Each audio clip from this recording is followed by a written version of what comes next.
Okay, everybody, so we're going to look at data structures. And obviously look at these as quickly as we can because this ultimately is a knowledge sprint. So when we're talking about data structure, we're just talking about representing data.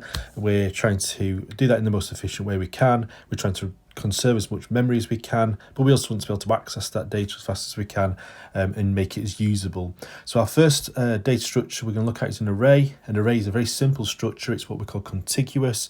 That means that the memory, the data is stored in memory consecutively, so in other words grouped together, all with the same name, and therefore you call the one name, and then you can move through that data very quickly because it's the same as if you put everything, say, on the same shelf.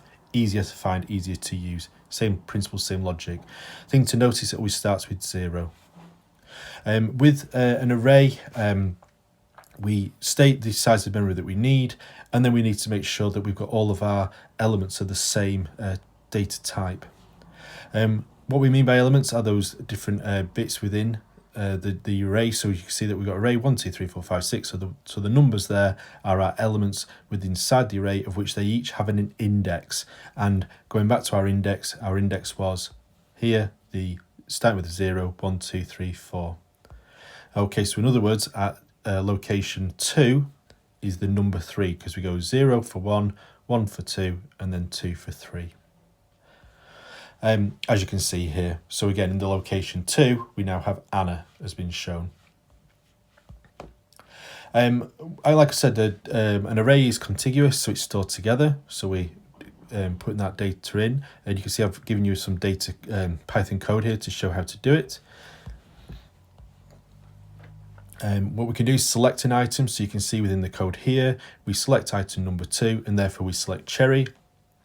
Apple being 0, banana being 1, and therefore cherry 2.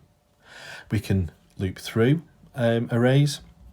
You can see here that we've got a I for the range of the array, and the idea is here that by having that I plus 1 as you go through, we then add additionally to the end of that array. So in other words, the array can grow. We can also have two-dimensional arrays. The idea of this is that we can then have rows and columns effectively, a bit like a table. So again, each row has a number and each column has a number. So therefore the number 5, for example, is on row 1 because row 0 will be the top one of 1, 2, 3. Row 1 will be 4, 5, 6. And then the column going in will be, again, 0 for 4 and then 1 for 5.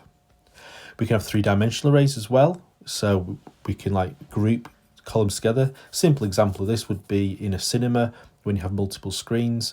You can therefore have a table to represent the seating plan for each screen that you've got and each time that you're showing. So ultimately you can go to nth dimensions if you want to.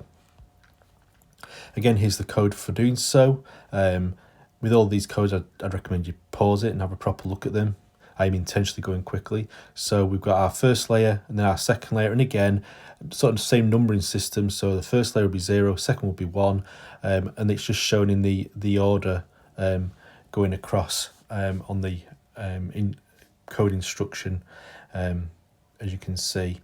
So because the first number is the row, second one is the column, and then the third one is the actual layer that you're on. Another data type is a record. A record is unstructured, so it's slightly different to an array in as much as you can have different data types within it. But we are still grouping this data together, and therefore we can still find and access data within there. We can call it from the actual table that it's within, and therefore we can have the table and then the column that we use. And as you can see here, we've got a person table with the first name and then Roger. Again, you can see some code for that.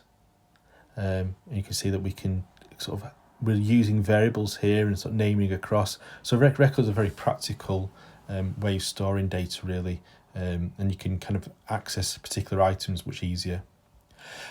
We also have a tuple. Tuples are special because they're immutable. Basically what that means is you can't change them once they've been created, and that actually is incredibly useful if you think about it. If you want to preserve data, protect data, not have anybody interfere with it in any way, it's great. You know exactly where that data's at as well. You know it's already sorted, all those sort of benefits. Again, you can see the code for it in Python, and you can sort of see how it just looks very similar to an array or whatever, but the difference is now that it's set as it is. We aren't looking to change it. We also have a list. A list is very simple data structure. A list is where we basically put in data in. You can see it does look very like an array, but what we offer with a list is that we can do other things with them as well. So we kind of, at this stage, it'll look quite similar, but I'm going to talk about a linked list in a moment or two, and you'll be able to see the big difference really. Again, you can see the Python code for it, and you can see that we're very easy to set up and not dissimilar in the way that you set up an array. Okay, well, I just wanted to say thank you for watching. I really hope you found it useful and really hope you've learned something. Please do like and subscribe, and I'll hopefully see you again. Thanks a lot. Bye.